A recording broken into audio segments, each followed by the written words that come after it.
Après Arnaque-la-Poste, Bourré et Montfroc, je continue mon papier sur les villes aux noms évocateurs.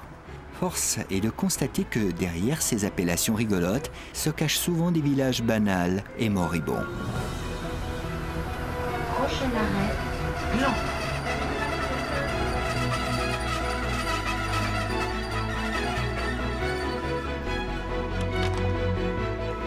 Aujourd'hui, dernier arrêt, Gland. Gland, tout le monde descend. L'exception qui confirme la règle ? 8,3 km², quelques 12 000 habitants. Voyons de quel bois se chauffent les habitants de Gland.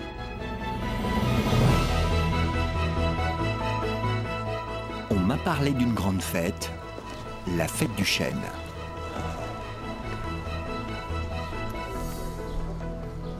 Bonjour monsieur, Salut.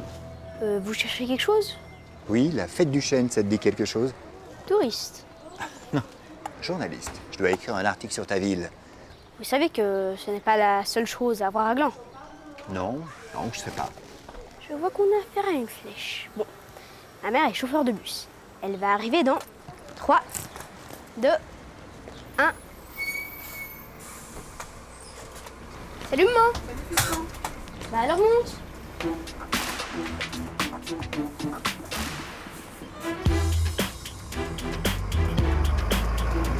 Grâce au petit, j'allais pouvoir en savoir davantage sur ce que la ville de Gland a sous son capot.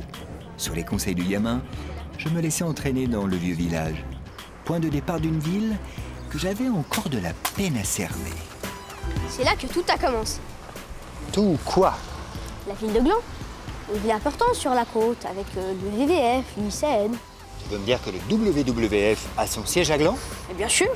Et tout ça a commencé il y a bien longtemps, à l'époque préhistorique des lacustres. Puis, des Romains au fond des Villas Glavis. Dans les années 60, le village était surtout composé d'agriculteurs et de vignerons. Il y avait donc une vie à Gland avant l'autoroute.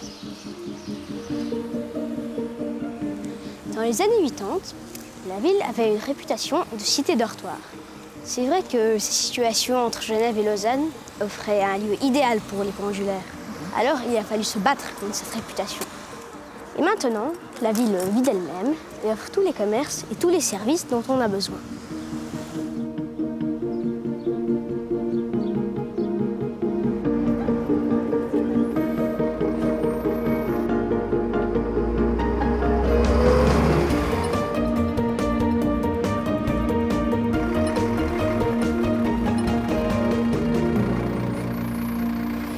Et donc Gland a son centre sportif et on y fait quoi ?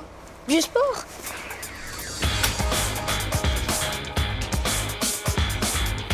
J'apprenais que Gland, c'est aussi une salle omnisport de 500 places, une piscine couverte, du foot, du tennis, du golf, des tournois de beach soccer.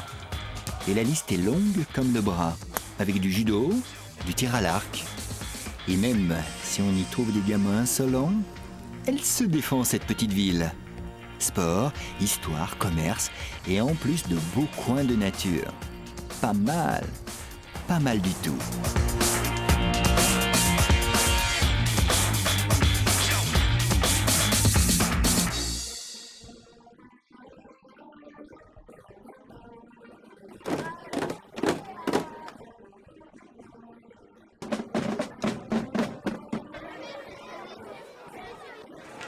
Alors la voilà cette fête du chêne. Oui, Gland, c'est aussi des manifestations culturelles, sociales.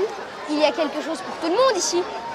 Artistes, sportifs, jeunes, personnes âgées. Il y a même un théâtre. Il a raison, le gamin. Ah, bonjour, monsieur Sadiq. Mais bonjour. Ah bah chez vous, monsieur le maire est appelé le syndic, mais comment se nomment les habitants de Gland ?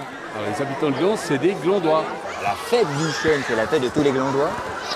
Alors, c'est la fête des Glandois, mais il y a d'autres fêtes. Il y a le printemps des seniors, le marché, la fête de la musique.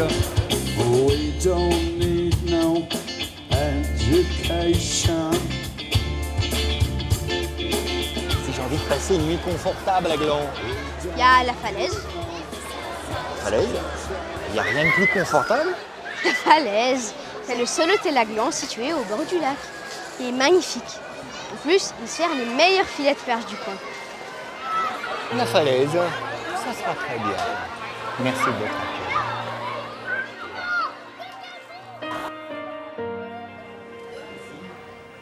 Gland. Derrière ce nom évocateur et éminemment visuel, s'étend une ville généreuse qui a beaucoup à offrir aujourd'hui et dans l'avenir. Une petite ville en pleine expansion et construite sur des bases solides. Il y a bien un chêne derrière Gland.